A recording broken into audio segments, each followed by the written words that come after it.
Giuseppe Morabito, surnommé Utiradritu, est considéré comme l'un des parrains les plus puissants de l'histoire de la 'Ndrangheta.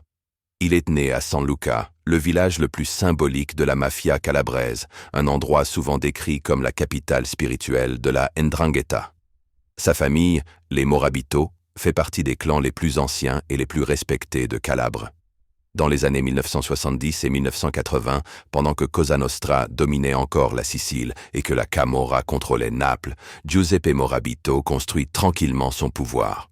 Sa force n'est pas la violence spectaculaire, mais le contrôle des routes internationales de la cocaïne. Il comprend très tôt que l'avenir de la mafia passe par l'Amérique du Sud. Son clan développe des liens directs avec les cartels colombiens et, plus tard, avec les réseaux du Venezuela et du Brésil. Grâce à lui, la 'Ndrangheta devient le principal importateur de cocaïne en Europe. Les ports de Gioia Tauro, Rotterdam et Anvers deviennent essentiels pour le trafic. Morabito transforme la mafia calabraise en une multinationale de la drogue, capable de gérer des tonnes de cocaïne chaque année et des centaines de millions d'euros. Giuseppe Morabito n'est pas seulement un trafiquant, il est aussi une autorité suprême au sein de la 'Ndrangheta.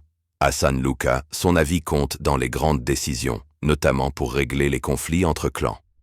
Son pouvoir est tel qu'il est considéré comme l'un des hommes les plus influents de toute l'organisation, presque au niveau des chefs symboliques appelés capocrimines.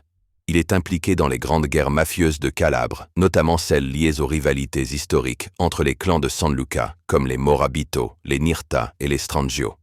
Ces conflits culmineront plus tard avec des événements internationaux comme la fusillade de Duisbourg en 2007, qui révèle au monde entier la violence de la 'Ndrangheta, même en dehors de l'Italie.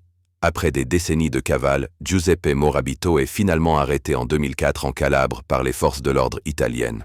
Son arrestation est un coup énorme porté à la 'Ndrangheta, car il était considéré comme l'un des cerveaux du trafic mondial de cocaïne.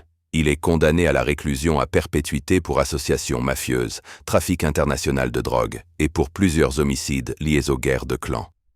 Sa chute marque la fin d'une époque, mais pas la fin de la puissance de la 'Ndrangheta.